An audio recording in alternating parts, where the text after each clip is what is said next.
Doctor असीम गुप्ता अपने LNJP hospital में एक बहुत सीनियर डॉक्टर थे, एनेस्थेलॉजिस्ट थे। आईसीयू में उनकी ड्यूटी थी और कोरोना के पेशेंट्स का इलाज करने का उनकी ड्यूटी चल रही थी पिछले कुछ महीनों से। उनके सभी साथी बताते हैं कि कितनी शिद्दत के साथ और कितनी मेहनत के साथ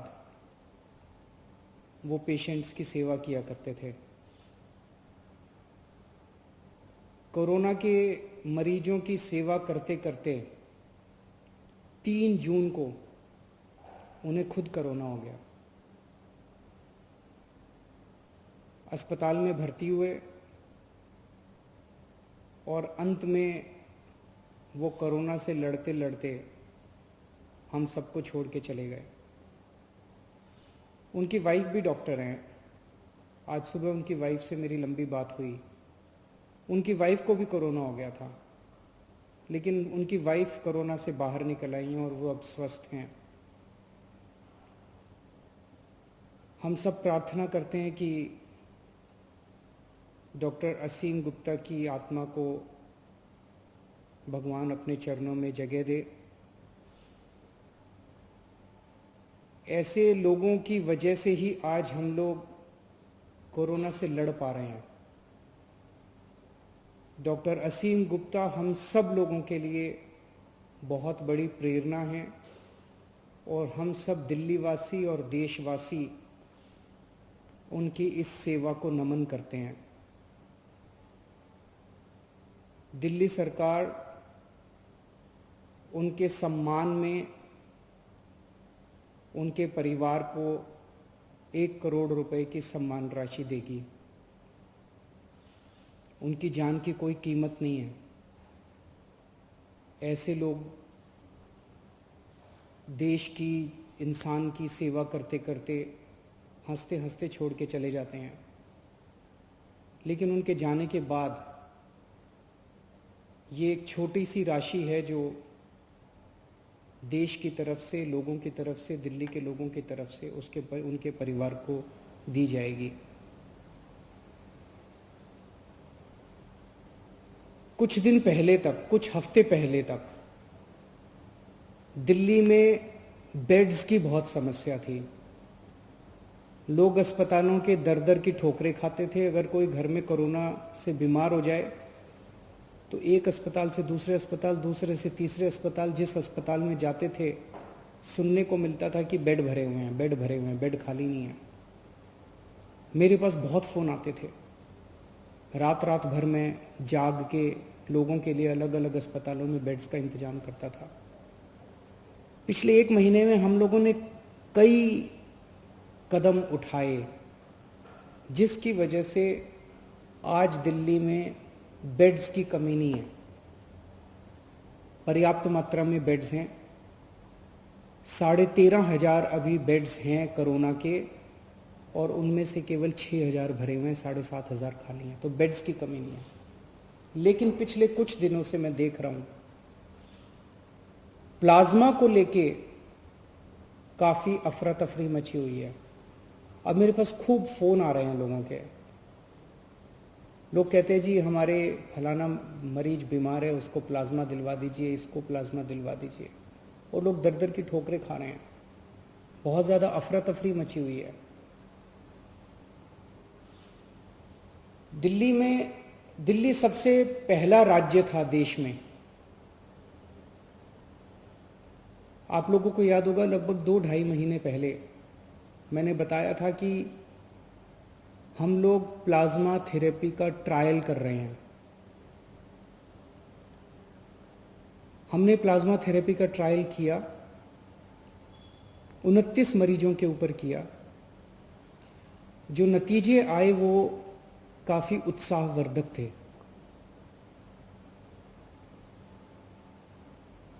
कोरोना में 2 चीज़ें होती हैं मरीज को। एक तो उसका ऑक्सीजन का लेवल कम हो जाता है। हमारा ऑक्सीजन का लेवल 95 होना चाहिए।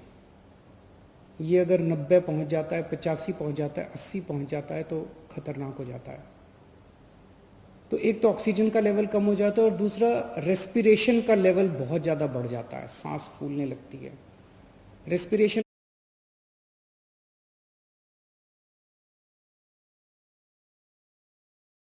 का लेवल 15 होना चाहिए, ये 20 पहुंच है और रेस्पिरेशन का लेवल भी गिर जाता है, कम हो जाता है।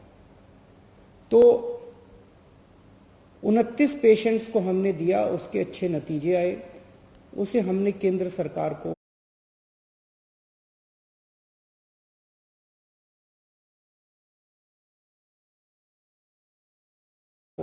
सौंपा और उसके आधार पे केंद्र सरकार ने दिल्ली सरकार के अस्पतालों में भी और कई प्राइवेट अस्पतालों में भी प्लाज्मा थेरेपी करने की इजाज़त दी। अब प्लाज्मा थेरेपी की तो इजाज़त मिल गई, लेकिन प्लाज्मा कहाँ से आए? प्लाज्मा वो लोग दे सकते हैं जो अभी कोरोना जिनको हुआ और वो ठीक हो गए। जिन्हें कोरोना हुआ और वो ठीक हो गए, उनके खून के अंदर एंटीबॉडीज़ बनती हैं जो उन्हें कोरोना से बचाती हैं। अगर उनके खून से प्लाज्मा निकाल के कोरोना को के मरीज को दे दिया जाए तो कोरोना का मरीज जल्दी ठीक हो जाता है, उसके शरीर में भी एंटीबॉडीज़ बननी चालू हो जाती हैं। तो इस टाइम लोग प्लाज्मा लेने के लिए दर दर की ठोकरें खा रहे हैं। इसीलिए दिल्ली सरकार ने तय किया है कि हम दिल्ली में प्लाज्मा बैंक बनाएंगे। ये अपनी तरह का पहला प्लाज्मा बैंक होगा कोरोना के मरीजों का इलाज करने के लिए। देश भर में ये शायद पहला प्लाज्मा बैंक होगा। हम ये नहीं कह रहे कि केवल सरकार प्लाज्मा ले पाएगी और अगर कोई प्लाज्मा डोनेट करना चाहे तो कोई और नहीं ले सकता, हम ये नहीं कह रहे। अगर कोई फैमिली है, उन्हें प्लाज्मा चाहिए, उनका दूसरा कोई रिश्तेदार है, वो कोरोना से ठीक हुआ, वो दे रहा है, तो ले लें, हमें कोई दिक्कत नहीं है। जो हमारा मकसद है, जो अभी एफर्ट्स चल रहे हैं उसको और मजबूत करना, उसको कमज़ोर करना नहीं है। तो हम प्लाज्मा बैंक बनाएंगे, दिल्ली सरकार प्लाज्मा बैंक बनाएगी। इसकी जो भी औपचारिकताएं हैं वो पूरी कर ली गई हैं पिछले 2-3 दिन में, और इस प्लाज्मा बैंक से सभी को प्लाज्मा मिलेगा, चाहे वो सरकारी अस्पताल हो या प्राइवेट अस्पताल हो। कोई सीधे ILBS जो हमारा अस्पताल है दिल्ली सरकार का, वहाँ पे प्लाज्मा बैंक बनाया जाएगा। अगर किसी को प्लाज्मा चाहिए तो डॉक्टर को या अस्पताल को प्रिस्क्राइब करना पड़ेगा, लिख के देना पड़ेगा कि इनको प्लाज्मा थेरेपी की ज़रूरत है। कोई खुद के नहीं कह सकता कि मेरा फलाना बीमार है इसलिए मुझे प्लाज्मा दे दो। डॉक्टर की रिकमेंडेशन जरूरी है, और डॉक्टर या हॉस्पिटल ILBS को अप्रोच करेंगे और ILBS उन्हें प्लाज्मा दे देगा। ये प्लाज्मा बैंक हमारा 2 दिन में शुरू हो जाएगा। इसकी सारी कार्रवाई हम लोग पूरी कर लेंगे, लेकिन इसमें सबसे इम्पॉर्टेंट चीज़ है, जो लोग ठीक हो गए हैं उन लोगों को सामने आके प्लाज्मा डोनेट करना पड़ेगा। अभी भी लोग कर रहे हैं, लेकिन इस कोई व्यवस्था नहीं है, अब इसकी व्यवस्था बना दी जाएगी। तो जो लोग ठीक हो गए उनसे मेरी हाथ जोड़ के प्रार्थना है, जिंदगी में किसी की जान बचाने के कम मौके मिलते हैं, ये मौका आपको मिला है। मेरी सब लोगों से जो लोग कोरोना से ठीक हो गए उन सब लोगों से प्रार्थना है हाथ जोड़ के कि आप सब लोग सामने आके खुल के प्लाज्मा डोनेट कीजिए ताकि दूसरों की जान बचाई जा सके।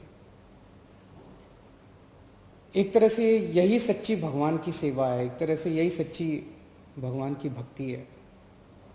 मैं ये बता दूं कि ये गलतफहमी ना हो कि प्लाज्मा कोई संजीवनी बूटी है, प्लाज्मा से सबकी जान बच जाएगी। हेड हैं डॉक्टर सुरेश, उनसे मैंने बात की, उन्होंने बताया कि अभी पिछले कुछ दिनों में उन्होंने 35 मरीजों को प्लाज्मा दिया है। जिसमें से 34 बच गए, एक की मौत हुई। एक और दिल्ली का प्राइवेट बड़ा हॉस्पिटल है, उनसे जब मेरी बात हुई, उन्होंने 49 लोगों को प्लाज्मा दिया, 46 लोग बच गए। मैं ये नहीं कह रहा, हो सकता है ये जो 34 लोग हैं और 46 लोग हैं वैसे भी बच जाते, उनमें से कितने, लेकिन ये एक आंकड़ा है, उसमें से कितने बचते कितने नहीं बचते कह नहीं सकते। जो डोनर्स हैं उनके मन में गलत फहमियां हैं। एक तो डोनर्स को ये लगता है कि मैं दोबारा प्लाज्मा देने जाऊंगा, कोरोना के अस्पताल में जाऊंगा, कभी दोबारा कोरोना ना हो जाए। वैसे तो दोबारा कोरोना नहीं होगा, लेकिन फिर भी हमने व्यवस्था ILBS में की है। ILBS कोरोना अस्पताल नहीं है। आपके आने का, जाने का, टैक्सी का सारा इंतजाम दिल्ली सरकार करेगी। बस आप हाँ कह दीजिए कि मैं कोरोना देना चाहता हूँ, मैं प्लाज्मा देना चाहता हूँ। और ILBS में अच्छी व्यवस्था की हुई है। मेरे ख्याल से आधा घंटा पौना घंटा लगता है आदमी को वो देने के लिए। अगले कुछ दिनों के अंदर हम नंबर जारी कर देंगे। उस नंबर पे जो जो लोग देना चाहते हैं उस नंबर पे कॉल करके, व्हाट्सएप करके हमें बता सकते हैं कि मैं देना चाहता हूँ, और उनसे संपर्क करके उनसे सारा इंतजाम कर दिया जाएगा उनसे प्लाज्मा लेने का। सरकार की तरफ से भी हम कॉल करेंगे, जितने पेशेंट्स अभी ठीक हुए उन लोगों को, उन्हें मनाया जाएगा, उन्हें प्रेरित किया जाएगा कि ज़्यादा से ज़्यादा लोग अपना प्लाज्मा दें। और ये जितने एंटीबॉडी टेस्ट्स हो रहे हैं, ये एंटीबॉडी टेस्ट से भी बहुत सारे ऐसे लोग हैं जिन्हें कोरोना हो गया, ठीक हो गए, पता भी नहीं चला। एंटीबॉडी टेस्ट से पता चलेगा कि उसके अंदर एंटीबॉडीज बन रही हैं, वो कोरोना होकर ठीक हो चुका है। ऐसे भी बहुत सारे 52,000 लोग तो दिल्ली में भी रिकॉर्ड के मुताबिक ठीक हो चुके हैं, और इसके अलावा ढेरों लोग ऐसे होंगे जो कोरोना हुआ, ठीक हो गए, उन्हें पता नहीं चला। ऐसे सब लोगों को प्रेरित किया जाएगा ताकि वो ज़्यादा से ज़्यादा प्लाज्मा दें और हम और ज़्यादा से ज़्यादा लोगों की मदद कर सकें, उनकी जान बचा सकें। और इसमें सबसे अहम भूमिका मीडिया की होगी। इसमें कोई पार्टीबाजी नहीं, कोई राजनीति नहीं, हमें सबकी जान बचानी है, चाहे वो किसी भी धर्म का हो, किसी भी जात का हो, किसी भी पार्टी का हो। और सब में सब लोग आते हैं, तो उसमें पत्रकार भी आते हैं, उसमें तो मेरी मीडिया के साथियों से खास तौर से निवेदन है कि आप लोग भी कैंपेन चला के अपने अपने चैनल पे, अपने अपने मीडिया हाउस में ज़्यादा से ज़्यादा लोगों को प्रेरित करें कि वो लोग प्लाज्मा डोनेट करें और दूसरे लोगों की जान बचाएं। शुक्रिया।